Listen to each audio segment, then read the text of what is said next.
Bonjour à toutes et à tous. On va démarrer puisque vous savez qu'ici à ProDurable, les choses sont très séquencées et que chaque atelier, c'est à peu près 45 minutes.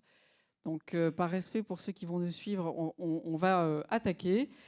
Pour rien vous cacher, on était un peu étonnés du manque d'affluence sur un sujet qu'on trouve absolument passionnant. Donc, c'est toujours intéressant de voir le décalage entre ce qui peut nous mouvoir, nous. Et alors, on se disait, c'est certainement la CSRD qui angoisse tout le monde. Et il suffit qu'il y ait un autre atelier sur la CSRD ou la taxinomie. Et culture, enfin transformation culturelle et mission, c'est peut-être pas forcément le sujet du jour pour certains. En tout cas, pour ceux qui êtes là, merci beaucoup. Donc, le sujet, comme vous l'avez vu, il nous a été soufflé par le thème de ProDurable. Vous avez remarqué que cette année, il y a un thème qui est très inspirant, qui est celui de la bascule qui sera culturelle ou ne sera pas. Ça nous a donné l'idée en fait, d'aborder la dynamique du modèle de la société à mission à travers la transformation culturelle. Alors peut-être deux questions dans la salle. Je ne vais pas regarder celles que je connais bien et qui connaissent bien le sujet, mais pour les autres, est-ce qu'il y en a parmi vous qui sont dans une société à mission aujourd'hui? Donc super. Et pour les autres qui n'ont pas levé à la main, est-ce que vous êtes dans une entreprise qui se prépare ou qui est en chemin? Ok, donc ça fait quand même, on va dire, une majorité parmi nous. Alors, si on rentre dans le sujet qui est quand même assez détonnant, si ce n'est très logique, en fait, quand on compare, je vous propose de cadrer le sujet avant qu'on écoute nos intervenants, que je vais vous présenter évidemment. Si on regarde ces deux objets qui sont finalement assez antinomiques et en même temps très complémentaires, on a d'un côté la culture, qui est une manière très largement implicite et non exprimée de se comporter, d'agir, de penser et de ressentir des émotions partagées par un groupe d'individus ou une organisation. Et évidemment, on pourrait le synthétiser en se disant que finalement, la culture, c'est l'âme qui crée le lien de l'organisation et lui donne sa force vitale. De l'autre, quand on parle de mission, au sens de la loi Pacte, la mission explicite l'utilité sociétale, les enjeux sociaux et environnementaux et la manière spécifique d'y répondre pour assurer la pérennité et la résilience du modèle d'affaires. Une mission s'enracine forcément dans l'histoire de l'organisation. Elle exprime son identité, mais également sa projection dans le futur. C'est un cadre statutaire qui s'impose à tous et sur le long terme, un engagement de redevabilité et de transparence via une gouvernance dédiée et un contrôle externe. Donc vous l'avez compris, et vous l'avez tous compris puisque vous êtes dans une entreprise qui est ou pas loin d'être une société à mission. Par la définition et l'adoption d'une mission, en fait, le collectif se dote d'une grille de lecture collective pour appréhender les enjeux contemporains tout en préservant la singularité et le sens de son action. Donc on voit bien la complémentarité entre les deux notions. Néanmoins, il y en a une qui est légale, l'autre qui ne l'est pas. Et alors ce que l'on s'est dit, c'est que pour jouer ce rôle, être en mesure de mobiliser un collectif, la mission doit ainsi refléter la culture, l'ADN et les actifs immatériels qui font la force singulière de l'entreprise. À l'inverse, dans la durée, un collectif devra nécessairement faire évoluer ses façons de faire pour soutenir la mission. Alors, pour nous parler de leurs apprentissages, de leurs découvertes, de leurs avancées en termes d'assemblage de mission et de culture, je remercie encore Christine Jandel et Cédric Malengro. Quelques mots sur Christine. Christine, vous avez une formation plutôt administration économique et sociale. Vous avez débuté votre carrière au groupe Caisse des dépôts et consignations dans le domaine de la promotion et gestion immobilière. En 1999, vous avez rejoint le groupe Medica, une entreprise française qui exploite des établissements dans le secteur des EHPAD et dans le secteur sanitaire, au poste de directrice générale que vous avez piloté jusqu'à 2014 en gérant son développement au niveau européen, date à laquelle Medica fusionne avec Corian. Vous en êtes parti et vous avez pris la présidence de Colisée, 4e acteur européen de l'accompagnement des personnes âgées, dont vous en êtes présidente aujourd'hui. Quant à Cédric Malengro, Cédric, pour comprendre qui vous avez face à vous, donc lui est plutôt d'une école formation école de commerce, majeur contrôle de gestion, audit, spécialisation compta finance. Vous avez démarré, je crois, chez Deloitte, avant d'intégrer le groupe Crédit Mutuel Arkea il y a longtemps déjà, en 2007. Vous avez été nommé en 2020 directeur du secrétariat général et de la communication institutionnelle de Crédit Mutuel Arkea. Vous avez remplacé à ce moment-là d'ailleurs Hélène Bernicot, qui a été promue au même moment donc directrice générale de ce groupe coopératif. Et j'en profite pour vous rappeler que Hélène Bernicot est aujourd'hui coprésidente de la communauté des entreprises à mission. Elle a été élue en juin dernier aux côtés de Guillaume Desnaux. Et ce binôme, Guillaume et Hélène, ont succédé à Imri Jacquia pour présider le destin de la communauté. Merci encore à tous les deux. Très vite, je me présente également. Je m'appelle Anne-France Bonnet. J'ai créé il y a une quinzaine d'années un cabinet qui s'appelle Nuova Vista. L'objectif de Nuova Vista est d'accompagner les dirigeants à définir leur contribution sociétale, à l'inscrire au cœur de leur projet. Je ne vais pas vous raconter tout ce que l'on fait. Je terminerai juste par vous dire que notre actualité la plus récente, c'est que nous avons rejoint un grand groupe de conseil en stratégie qui s'appelle Kea & Partners, Kea, société à mission également, sinon nous ne l'aurions pas fait. Et pour terminer peut-être notre portrait, on a été co-initiateur de la communauté des entreprises à mission en 2018, puisqu'on s'est intéressé à ce modèle dès 2015, parce que pour nous, porteur de transformations éminemment intéressantes. Donc je suis aujourd'hui membre du bureau, d'ailleurs aux côtés d'Hélène Bernicot, et administrateur.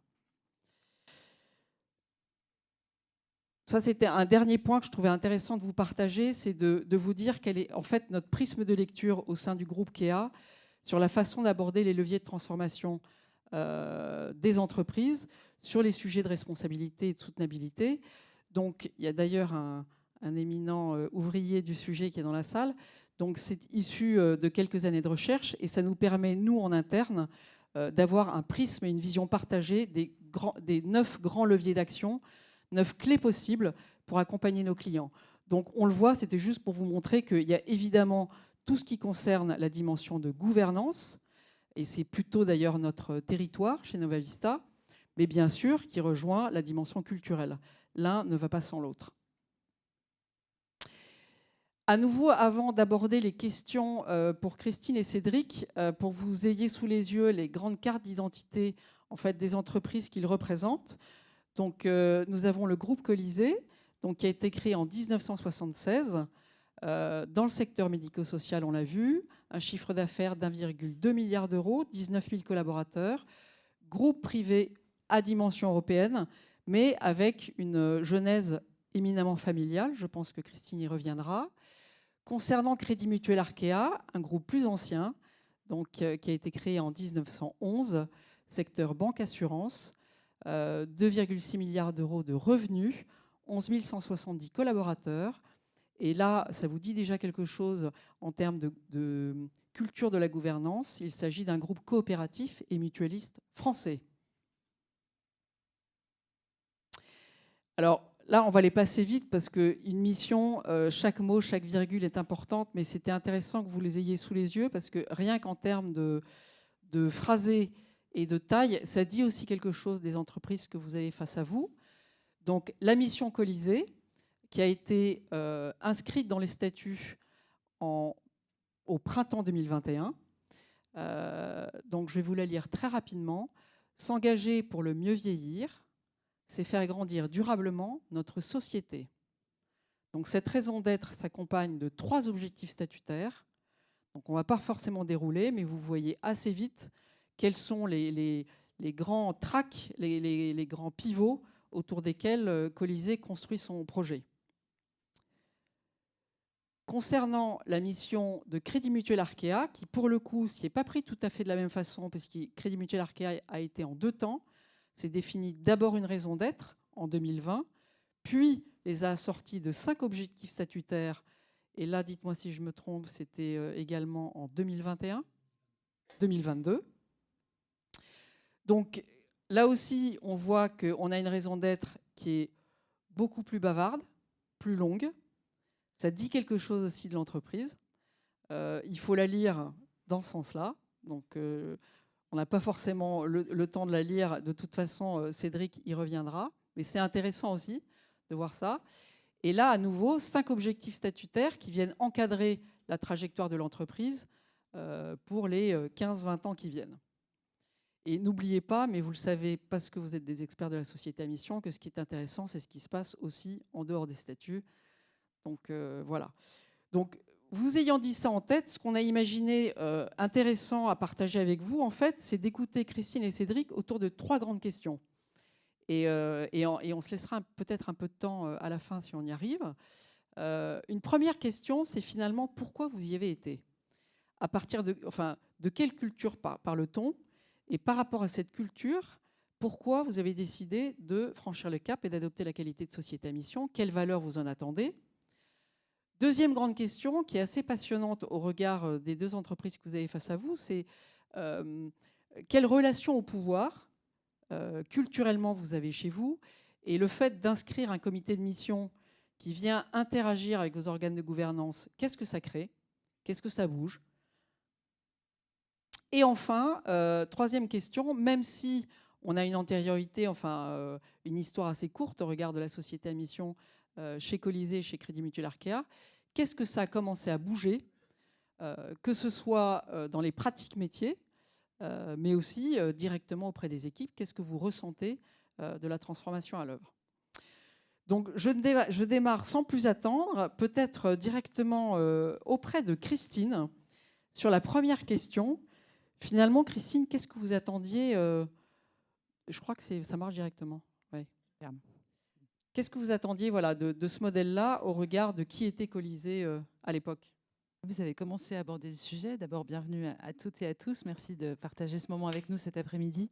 Effectivement, Colisée est une entreprise familiale à l'origine, bordelaise d'ailleurs, qui en 2014 a abordé un nouveau stade de développement avec une volonté de sortir des frontières et d'être accompagnée d'investisseurs financiers.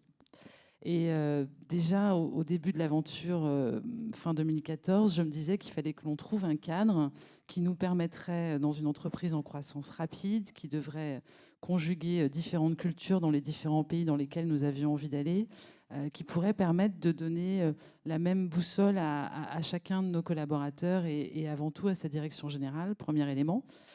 Deuxième élément qui pourrait être, alors parfois certains utilisent le terme de contre-pouvoir, je trouve que c'est un peu fort, mais qui pourrait être en tout cas un cadre qui nous permettrait d'être sûr d'être à 360 degrés dans l'intérêt de l'ensemble de nos parties prenantes.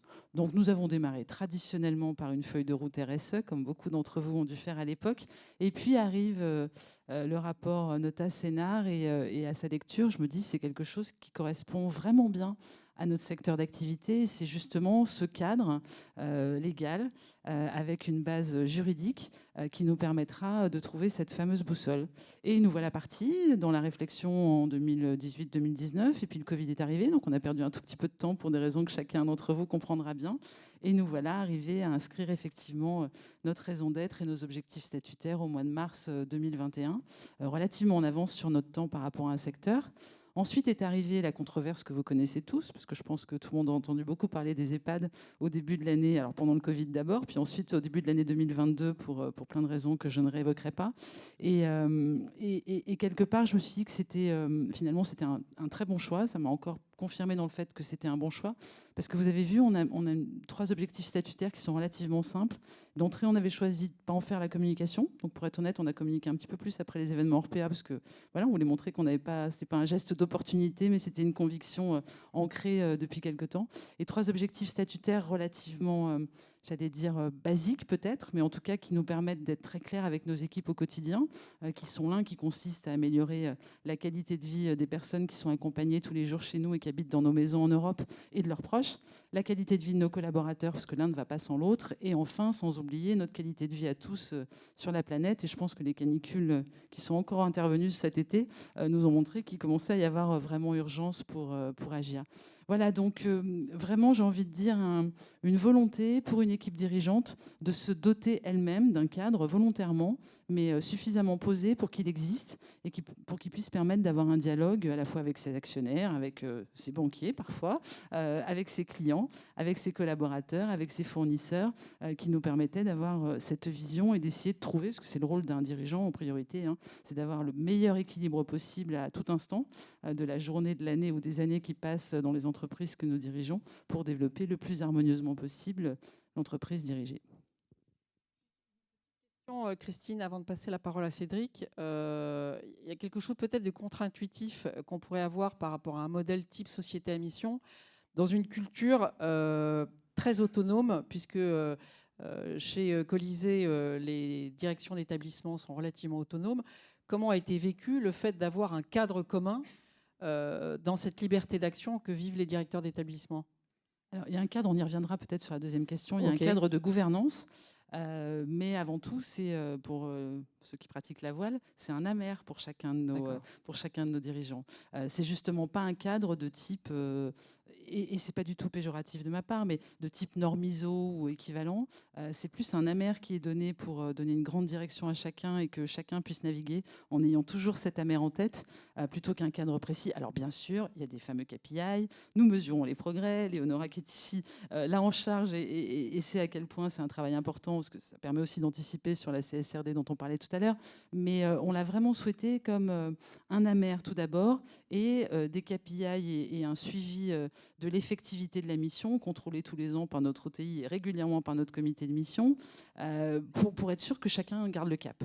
Mais après, j'ai envie de dire que la manière d'atteindre le cap, la rapidité à laquelle certains atteignent le cap sur certains points de la mission n'est pas toujours la même, n'est pas totalement homogène. Et là aussi, et encore, faut-il respecter la culture de chacun des établissements et au-delà pour nous, la culture et la langue de chacun de nos pays. Parce qu'entre un flamand et un espagnol du Sud, vous n'avez pas tout à fait la même notion de l'environnement, par exemple, pour prendre un exemple Très clair. très clair. Merci beaucoup, Christine. Cédric, alors même question. Pourquoi? À partir de quelle culture? Qu'est-ce que vous en attendiez?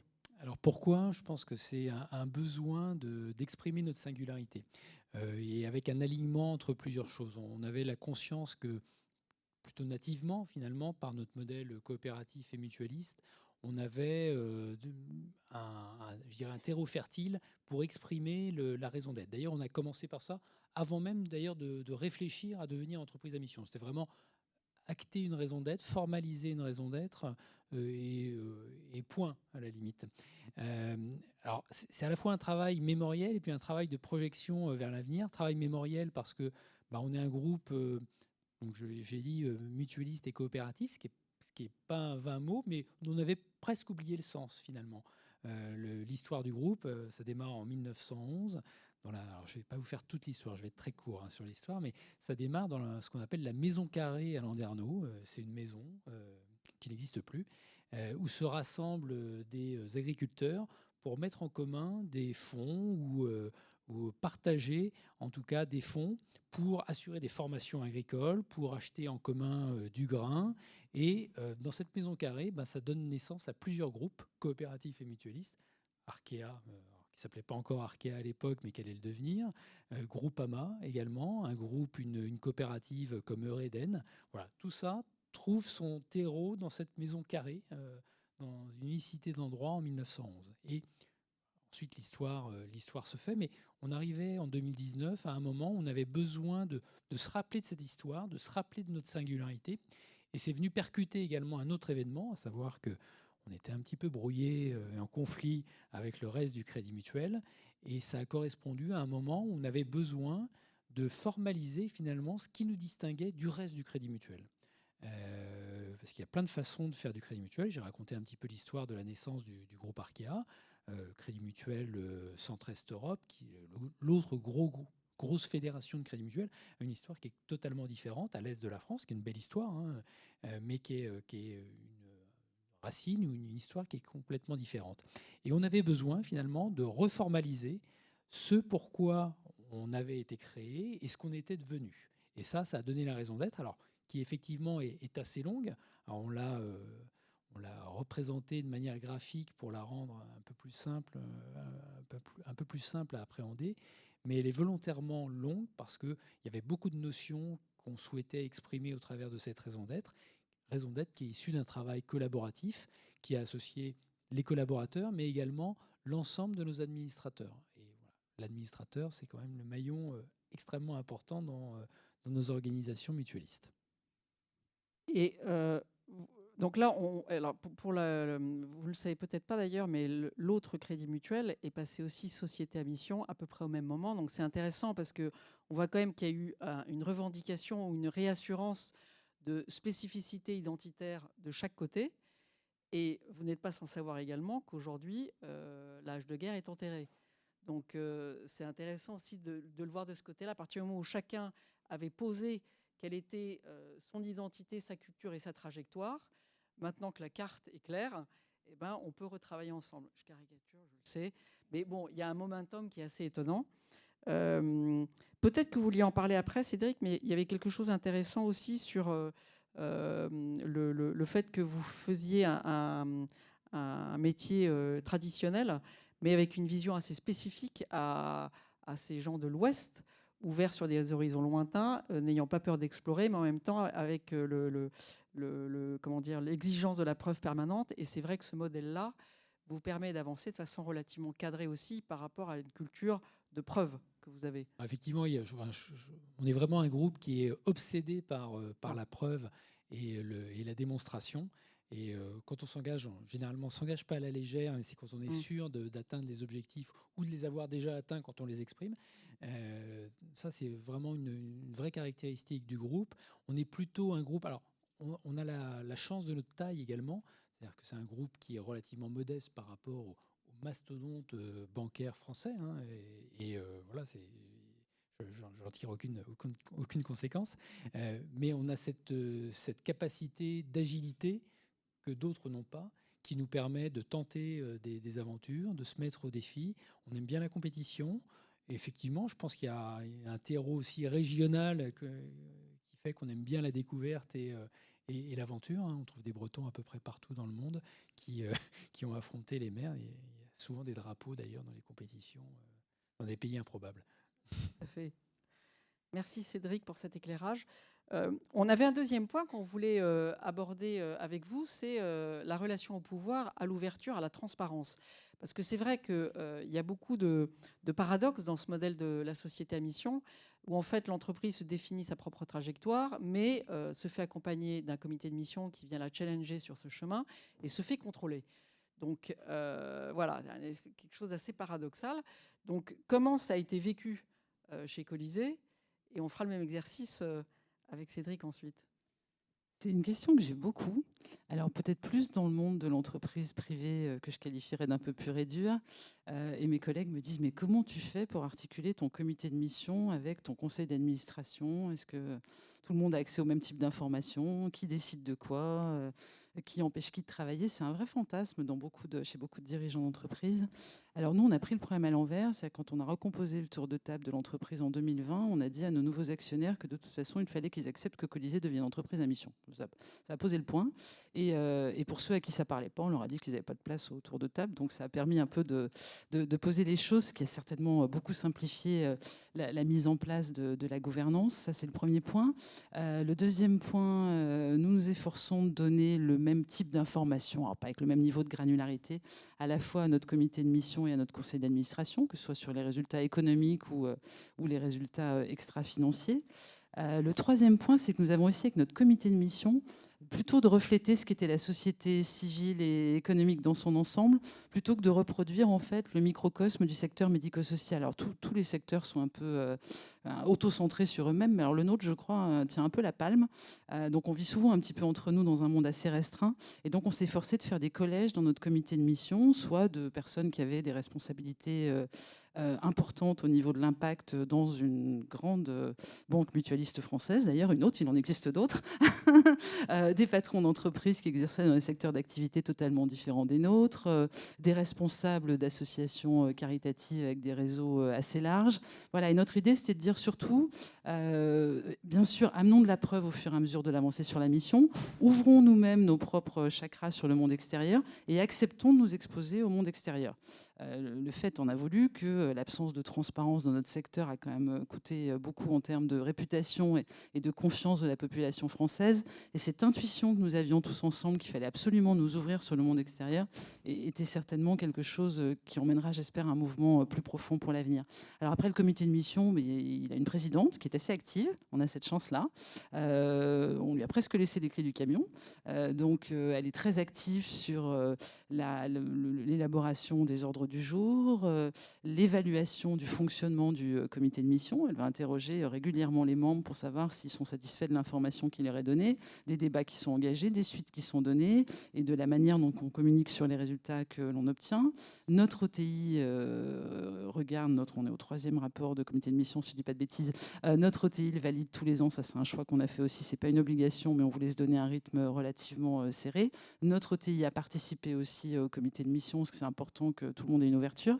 Je ne vous cache pas que la première année a été un peu dur, parce que c'est jeune, le mouvement des entreprises à mission. Vous disiez, on a un historique relativement récent tous les deux. Ce n'est pas un mouvement qui a 10 ans non plus.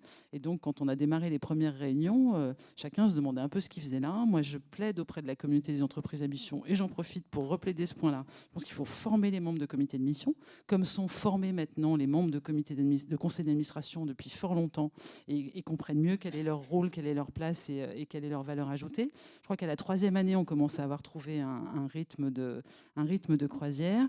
Et maintenant, on rentre dans une étape encore différente où, par exemple, récemment, certains de nos directeurs d'établissement ont participé au comité de mission. Certains membres de comité de mission d'autres entreprises vont venir nous voir pour qu'on puisse échanger. Donc ça y est, je crois qu'on a trouvé le rythme où on est sorti de la définition précise de la mission, de comment on allait la suivre, de quels étaient les bons KPI, de la déclinaison des 3 objectifs que vous avez vus en engagement précis. Et on rentre dans quelque chose où on peut s'ouvrir davantage sur l'extérieur et où le comité de mission devient de plus en plus force de proposition sur les évolutions à mener. Avec un point intéressant, c'est que le comité de mission chez Colisée a les mêmes informations que le board. Quasi, oui. Alors, peut-être un petit peu moins d'informations financières qu'on ne peut en donner par ailleurs. Mais oui, ça nous a paru. C'est une demande d'ailleurs. C'était après la première évaluation des membres du comité de mission remis à la présidente. La présidente nous a dit, voilà, les membres aimeraient être partie prenante de la vie de l'entreprise, pas uniquement sur des sujets qui seraient extra-financiers, mais aussi sur d'autres enjeux que vous pouvez avoir. Et donc, effectivement, on est assez transparent sur l'évolution de la société au sens large. Donc, quand on écoute ça, Cédric, sur cet objectif résolu de transparence, et puis avec une présidente qui a la manœuvre et qui définit les programmes, comment s'est passé le avant-après sur le comité de mission qui arrive dans cette culture très particulière, mutuelle coopérative, avec un rapport au pouvoir aussi très particulier? Il a fallu faire preuve de beaucoup de pédagogie, ce qui n'était pas évident en plus, parce qu'on était plutôt dans les premières entreprises à mission, en tout cas dans nos tailles d'entreprise, les 4-5 premières, les 4-5 premiers grands groupes à le devenir. Beaucoup de pédagogie parce qu'effectivement, dans notre organisation, il y a un rapport très particulier, très singulier au pouvoir. C'est-à-dire que le pouvoir, on le tire de son élection. On a beaucoup de clients, mais qui sont pour 80% d'entre eux des sociétaires. C'est-à-dire qu'ils sont détenteurs d'un droit de vote. Ils élisent des conseils d'administration de caisses locales qui eux-mêmes élisent d'autres représentants, et tout ça, de façon pyramidale, arrive au conseil d'administration du groupe. Donc on tire, dans un groupe mutualiste et coopératif comme le nôtre, on tire le pouvoir d'une élection. Et voir arriver un comité de mission qui est désigné, c'est pas évident. Et avec beaucoup de pédagogie sur le fait de savoir quelles étaient les prérogatives qui demeuraient au conseil d'administration, quelles étaient les prérogatives du comité de mission, avec peut-être des tentations ou des interrogations sur le fait que est-ce que le comité de mission finalement va démunir le conseil d'administration de ses prérogatives de décision, est-ce qu'il va prendre le pas sur le conseil d'administration, est-ce qu'il va dicter sa conduite au conseil d'administration? Donc il a fallu beaucoup expliquer, beaucoup rassurer. Il n'y avait pas de sujet de transparence. Et d'ailleurs, on communique beaucoup d'informations, enfin la plupart des informations du board sont accessibles au comité de mission. On l'inonde un peu moins effectivement d'éléments financiers ou d'éléments ou de rapports de risque qui sont quand même assez techniques, assez touffus, et qui ne sont pas finalement de son registre. Mais par contre, on est à livre ouvert. Enfin, le principe de l'entreprise à mission, d'ailleurs, c'est ça, hein, c'est celui de la maison de verre. C'est-à-dire que si on n'accepte pas une certaine transparence, il vaut mieux pas s'engager dans cette voie-là. Et ensuite, on a rassuré également dans la constitution de ce comité de mission. On a voulu un comité de mission, alors on le qualifie souvent, et lorsqu'on a préparé cet échange, j'avais eu cette formule, on a cherché des challengers bienveillants. Et tout est dans ces deux termes, des challengers, parce que c'est le rôle du comité de mission, de venir un petit peu titiller, poser des questions, nous motiver, nous faire bosser un peu plus là où on ne bosse pas assez. Donc ça, c'est le rôle de challenger. Et bienveillant, parce qu'il faut quand même avoir une approche, je dirais, bienveillante de la société, de ce qu'on peut apporter, des efforts qui sont à faire, des difficultés qui peuvent être les nôtres aussi, dans ces voies qui ne sont pas des voies binaires, on ne fait pas bien ou pas bien, on essaie de faire mieux.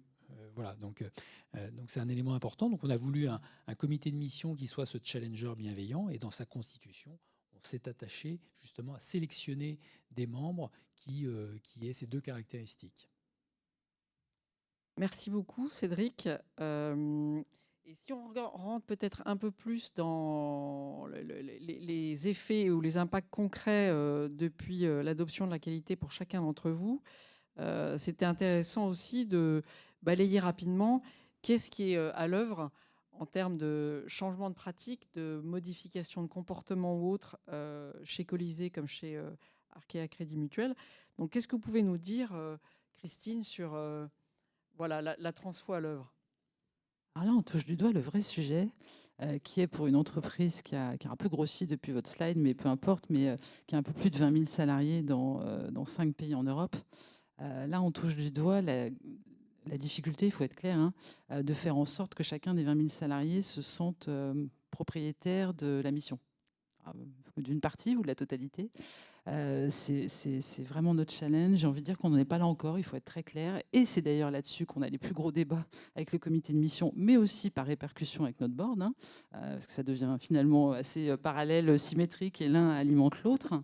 J'ai envie de dire que pour l'instant, la mission est bien comprise, bien entendue, et devient une grille de lecture pour prendre des décisions au niveau du management, ça je pense clairement, dans chacun de nos pays. Ce qui nous simplifie sérieusement la vie. C'est-à-dire qu'une décision d'investissement, elle est passée systématiquement à l'aune des 3 piliers, et on s'assure qu'effectivement, elle répond à nos critères sur chacun des 3 piliers. Elle nous a amené à refuser de faire des développements ou de générer de nouvelles activités qui ne nous paraissaient pas conformes à notre mission. Finalement, c'est un outil de simplification aussi parfois de la prise de décision. Et elle nous a amené, et là j'avoue que j'ai été assez surprise, de nombreuses candidatures en France. En dehors de France, l'entreprise à mission a du mal encore à se faire sa place, hein. Il existe un système parallèle et à peu près identique en Italie, mais en Europe, il n'existe rien d'autre. Mais en France, en tout cas, on sent clairement dans les candidatures ou dans des talents qui cherchent à nous rejoindre que l'entreprise à mission, dans un premier temps, les a interpellés. Alors, ça ne suffit pas, encore faut-il être crédible, hein. Ce n'est pas uniquement une banderole sur la façade de l'entreprise, mais je suis convaincue que de nombreux talents qui nous ont rejoints sur ces 2 dernières années ont été une première fois attirés par la qualité d'entreprise à mission, ont commencé à regarder ce qui se passait vraiment et se sont dit finalement chez Colisée qu'on va aller parce que voilà, là il nous semble qu'il y a un projet différenciant comme vous le disiez tout à l'heure et qui fait du sens pour nous. Bon, ça c'est très concret et ça marche très bien.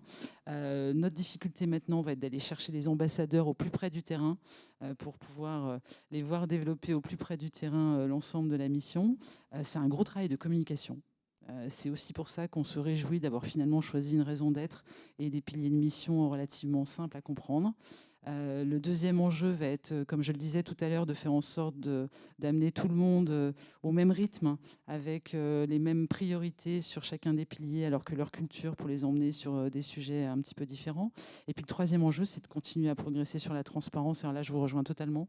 Je pense que l'entreprise à mission, il ne faut pas y aller si on n'a pas envie d'être une maison carrée de verre, pour reprendre votre expression de la maison carrée tout à l'heure.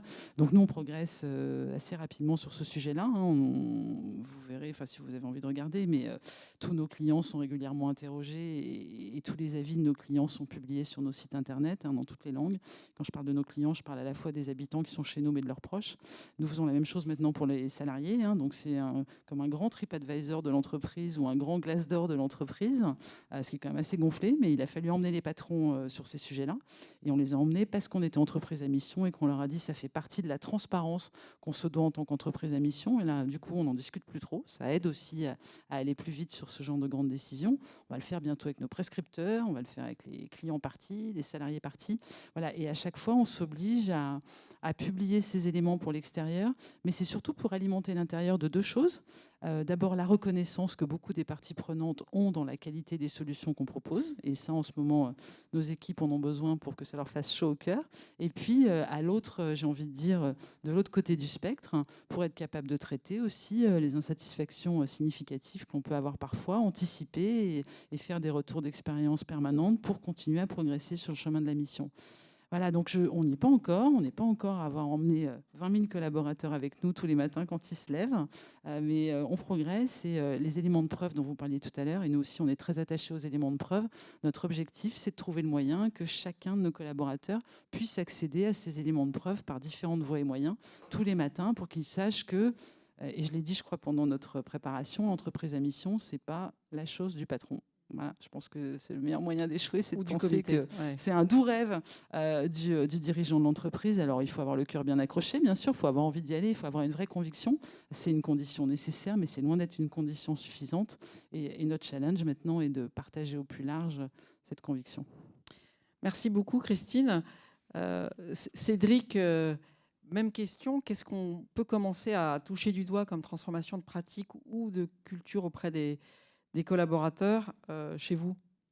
Alors, avant qu'on devienne entreprise à mission, les quelques mois qui précédaient, on se préparait à devenir entreprise à mission et je faisais un peu des roadshows en CSEC, auprès des différentes filiales, auprès des fédérations, auprès de plein de monde pour expliquer ce qu'était l'entreprise à mission. Et classiquement, on me posait la question, mais qu'est-ce que ça va changer? Et j'avais trouvé malin une formule, mais ça ne va rien changer, donc ça va tout changer. Et ça ne va rien changer parce que nativement, on est plutôt dans un modèle qui est compatible avec l'entreprise à mission. Donc, on a un plan stratégique qui est basé sur notre raison d'être, qui avait été développé avant. Donc, on va continuer. C'est presque business as usual. La seule différence, c'est qu'on se met dans la compétition et on se met dans une redevabilité qu'on n'avait pas avant.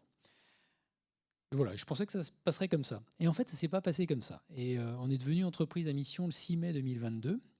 Donc, lors de l'Assemblée générale qui avait lieu ce jour-là. Et il se trouve que, étant secrétaire général, c'est moi qui lis les résolutions et surtout qui donne le résultat des votes. Donc, j'ai été très fier. Enfin, c'est sans doute un des éléments de ma carrière professionnelle majeure. C'est le moment où j'ai dit, voilà, le groupe Crédit Mutuel Arkea est devenu officiellement entreprise à mission, parce que c'est de manière unanime d'ailleurs, parmi les 314 administrateurs qui votent en Assemblée générale. Donc ça, c'est un grand moment de fierté.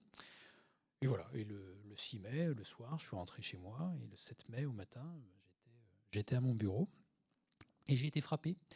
C'est qu'à partir du 7 mai 2022, toutes les réunions qui commençaient, ou toutes les discussions, tous les échanges qui commençaient toujours par à peu près la même phrase, c'est « maintenant qu'on est entreprise à mission ». C'est-à-dire qu'il n'y avait pas une réunion, un rendez-vous, une discussion sur un thème qui ne commençait pas par « maintenant qu'on est entreprise à mission ». Et en fait, là où je pensais que finalement ça n'allait pas changer grand-chose, c'était une continuité, qu'on se mettait dans un exercice de transparence, de compétition, de preuve, mais en fait ça a tout changé dans le regard des collaborateurs, et du jour au lendemain. Et on a senti un besoin d'ailleurs d'être guidé dans ce que ça signifiait cette transformation. Comment on allait aller plus loin, comment ça allait concrètement se traduire dans l'activité de tout à chacun. Et ça, c'est toujours un défi qu'on a aujourd'hui. Alors, on essaie de s'améliorer, d'expliquer, de donner de la matière ou de la consistance à ce que représente vraiment ce défi du passage à l'entreprise à mission. Mais il y a eu vraiment un point de bascule le 6 mai 2022 entre le fait d'espérer devenir entreprise à mission et le fait de le devenir. Donc ça, c'est vraiment un élément extrêmement fort. Après, dans la transformation, il y a des choses qui sont du domaine du formel, c'est-à-dire qu'on a équipé, on est doté d'une formation qui explique justement ce qu'est l'entreprise à mission, comment ça s'inscrit dans le cadre de la loi Pacte, ce que ça signifie pour le Crédit Mutuel Arkea, comment ça se décline entre la raison d'être, les engagements qui sont dans les statuts, d'autres déclinaisons, la feuille de route du comité de mission, enfin, l'espèce d'explication, enfin, l'espèce de pyramide inversée entre une raison d'être qui est très inspiratrice et puis des choses très concrètes et des objectifs chiffrés qui sont la feuille de route de l'entreprise à mission. C'est une formation auprès des collaborateurs et des administrateurs. Absolument. C'est le même module de formation qui est proposé aux administrateurs et aux collaborateurs. On doit être à un taux de suivi qui est à peu près de 60% aujourd'hui. Donc beaucoup d'attentes de ce point de vue-là. Aussi une prise de conscience de la part des collaborateurs assez précoce cette volonté de participer au défi. Alors ça, on l'a bien vu au moment de la constitution de notre comité de mission, puisque dans le comité de mission, il y a un représentant des salariés, et on ne savait pas exactement comment le choisir, le représentant des salariés. Donc on s'est dit, la meilleure façon de procéder, c'est de demander à tous les salariés s'ils veulent l'être. Voilà. Donc on a fait un appel à candidature à nos 11 500 salariés. Voilà, qui veut devenir le membre du comité de mission.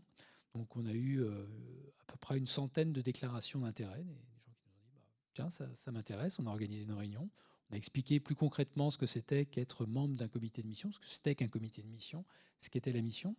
Bon, on a perdu quelques-uns en route, hein. On a gardé 33 qui nous ont dit ah oui, non, moi, ça m'intéresse vraiment d'être membre du comité de mission. Et on leur a dit, très bien, candidatez, faites-nous un dossier. La forme est libre, ça peut être des vidéos, des cassettes, des CV traditionnels, des PowerPoint si vous êtes le plus à l'aise, des dessins, des poèmes, comme vous voulez. Et on a reçu 33 dossiers, mais c'était vraiment comme ils voulaient. On a reçu des vidéos, on a reçu des poèmes, pour le coup. On a reçu des CV traditionnels, on a reçu des belles présentations PowerPoint, enfin des choses incroyables. Et on a choisi le collaborateur, le membre parmi tous ces dossiers, mais on a été vraiment bluffés par l'enthousiasme que ça avait généré, par l'envie qui avait été manifestée par déjà les 100 qui s'étaient manifestés au début, et encore plus par les 33 à la fin, avec des choses vraiment incroyables, quasiment des déclarations d'amour au groupe, quoi. Voilà. Merci beaucoup Cédric pour tout ça. Je vois que le temps tourne. Je crois qu'on doit quitter la salle à 15 ou à 20, je ne sais pas. On aimerait bien en fait échanger avec vous. Donc, est-ce que certains d'entre vous ont des questions? N'hésitez surtout pas.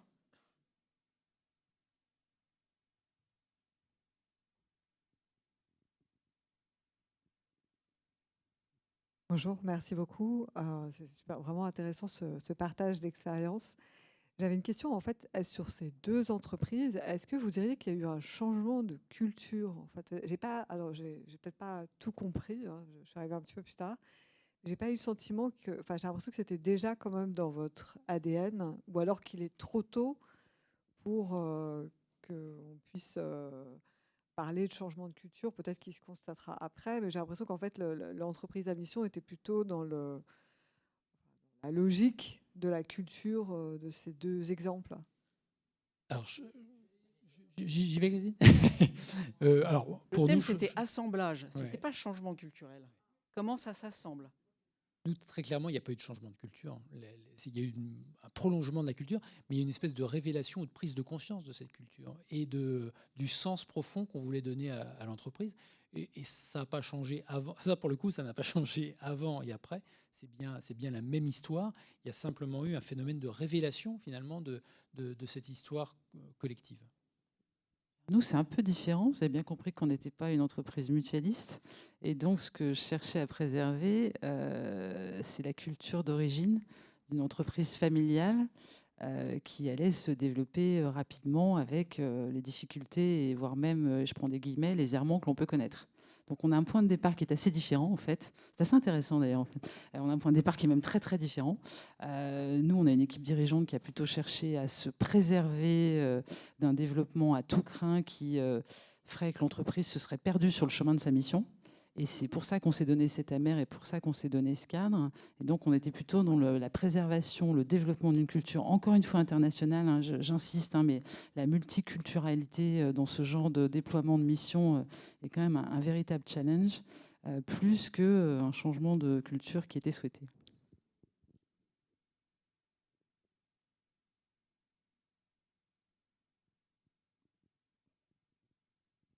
Merci. Le fait d'être passé à entreprise à mission et d'avoir posé un objectif, notamment sur le bien-être, ou je ne sais plus comment vous l'avez formulé, sur vos collaborateurs. C'était votre premier objectif statutaire, je crois, prendre soin de nos collaborateurs.